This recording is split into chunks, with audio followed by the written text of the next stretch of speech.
Level 1, the tourist. It starts with a silence so heavy it rings in your ears. The engine of the rental jeep didn't explode, it just sighed and died. A plume of gray smoke drifting lazily into the shimmering heat haze of the Mojave. You turn the key, nothing. You turn it again, harder this time, as if physical force could jumpstart a dead battery. You look at your phone. No bars. You hold it up toward the sun, swaying slightly, searching for a ghost of a signal that isn't coming. You've only been off the main road for 20 minutes, but the silence tells you that 20 minutes is a lifetime out here. You have a half-liter bottle of mineral water in the cup holder. It's lukewarm. You drink a third of it in one go because your throat feels tight with a sudden sharp spike of anxiety. That is your first mistake.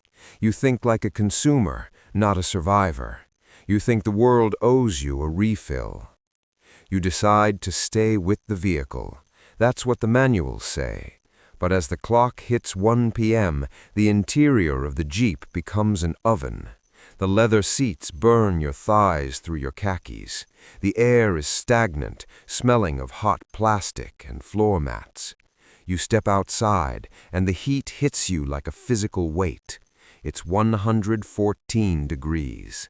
The ground radiates heat back at your face. By 4 p.m., the mineral water is gone.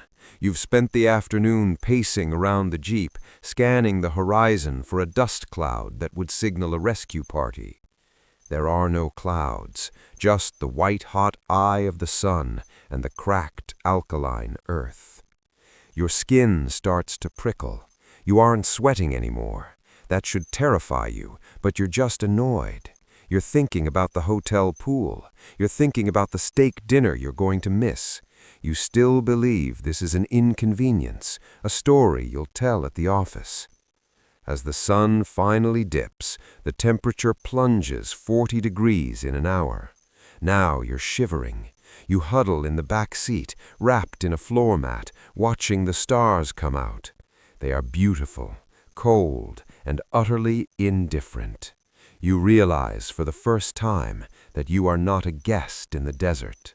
You are prey. Level 2, the walker. The sun rises, and you realize no one is coming. You waited through the golden window of the first 18 hours. Now the logic of the system shifts. To stay is to die slowly. To walk is to gamble. You pack a small nylon bag. You find a spare t-shirt in your luggage and wrap it around your head like a makeshift turban, an imitation of something you saw in a movie. It feels ridiculous until the sun hits your neck. You start walking east. Why east? Because the road was behind you, and you think you remember a gas station. You don't realize your sense of distance is warped by the lack of landmarks. What looks like 5 miles is 15. The rules of Level 2 are simple. Conserve movement, manage moisture. But you are still a creature of the city. You walk too fast. You try to maintain a brisk pace. Within 2 hours, your mouth feels like it's filled with cotton balls. Your tongue begins to swell, pressing against your teeth. You find a dry wash, an arroyo. You see a patch of green scrub. You think, water. You dig with your fingernails until they bleed. You hit dry, packed clay. There is no water here. There is only the memory of water from a flash flood 3 years ago. The psychological shift begins. You stop thinking about your mortgage. You stop thinking about your career. Your entire universe has shrunk to the size of your throat. Every thought is a liquid thought. Cold beer, iced tea, the condensation on a glass of water. By noon, the heat is a roar in your ears. You find a rock overhang and crawl under it. You share the shade with a bark scorpion. You look at each other. You don't feel fear, only a dull biological recognition. You are both just trying to keep your blood from boiling. You realize you've lost your shoe's tread to the jagged volcanic rock. You realize you've been talking to yourself for an hour. You aren't the tourist anymore. You are a biological organism in a state of rapid decline. Level 3. The Forger. It's day 3. The Jeep is a memory. Your internal map of the real world has dissolved. You no longer care about being rescued. You only care about the next 10 minutes. The rules of the desert are now your primary law. You've learned that movement during the day is a death sentence. You move only in the blue hour of dawn and the violet hour of dusk. You spend the daylight hours buried in a shallow trench you dug under a creosote bush, covered in dirt to insulate your skin. Your urine is the color of rust. Your kidneys ache. This is where the moral compromise starts. You see a barrel cactus. You've heard they contain water. You hack at it with a pocket knife. The pulp inside is bitter, alkaline, and induces vomiting. You eat it anyway. The sickness that follows drains more fluid than you gained, but the act of eating gives you a false sense of agency. You find a dead raven baked dry by the sun. You peel back the leathery skin and chew on the stringy, rancid meat. You don't gag. The part of your brain that feels disgust has been deactivated by the part that demands calories. You are learning the currency of the desert, shade and electrolytes. You find a small cave and find the remains of someone else's camp, discarded rusted cans from decades ago. You lick the inside of a tin that once held peaches, hoping for a microscopic trace of sugar. You are no longer a person. You are a scavenger. You look at your hands, cracked, bleeding, caked in salt, and they look like tools. You've stopped looking at the sky for planes. You look at the ground for tracks. You follow a lizard's trail, hoping it leads to a seep in the rocks. You have cleared the first hurdle of survival. You have accepted that the old you is dead. Level 4. The Ghost. By day 7, you have entered the stage of the ghost. You are physically unrecognizable. You have lost 15 pounds. Your eyes are sunken, glowing with a feverish intensity. You have stopped sweating entirely. Your skin is a gray, parchment-like husk. You have learned the secret codes of the terrain. You can spot the difference between a mirage and the shimmering heat of a salt flat from miles away. You know that if you chew on a pebble, it stimulates saliva. You move with a haunting efficiency. Every step is calculated. You don't lift your feet higher than necessary. You breathe through your nose to keep the moisture in your lungs. You find an abandoned mining shack. It's a level 4 sanctuary. Inside, there is a rusted tank with 2 inches of stagnant, mosquito-ridden water at the bottom. A week ago, you wouldn't have touched it with a gloved hand. Now you filter it through your dirty shirt and drink it with the reverence of a priest taking communion. The water is full of bacteria. You know it will give you dysentery. You know the diarrhea will likely kill you in 48 hours. You drink it anyway. This is the competent operator phase. You aren't panicked. You are clinical. You plan your route based on the position of the North Star. You've stopped hoping for a miracle and started calculating your burn rate. You find a discarded plastic tarp. You realize this is more valuable than a pile of gold. You set up a solar still, using your own sweat and the moisture from crushed scrub to create a few drops of pure water. It takes 10 hours to produce half a cup. You sit and watch it drop by drop. You are now a part of the ecosystem. You are a predator that hasn't caught anything yet. You are an invisible thing moving through a landscape that wants to erase you. Level 5. The Zealot. Day 12. The dysentery came and went. You survived it by sheer stubborn refusal to close your eyes. You are so thin that your ribs look like a cage. But a strange thing happens at level 5. The pain stops being an enemy and becomes a rhythm. You have entered a state of desert madness, but it's a functional madness. You hear voices, but they aren't screaming. They are giving you directions. You have developed a loyalty to the desert. You find yourself hating the idea of the city, the noise, the wasted water, the people who don't know the value of a single shadow. You feel superior to them.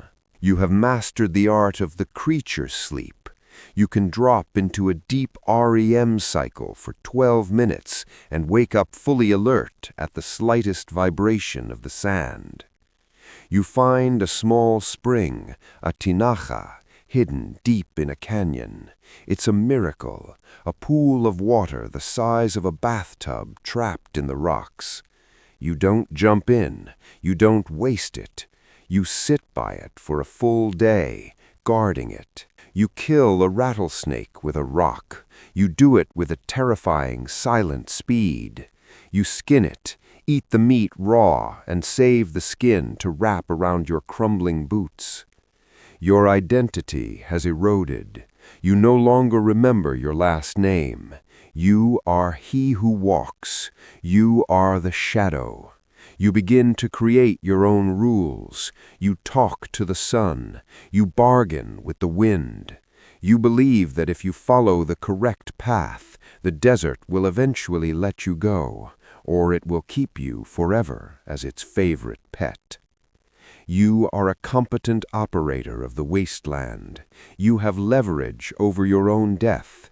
You could end it at any time, but you choose the ritual of the next step.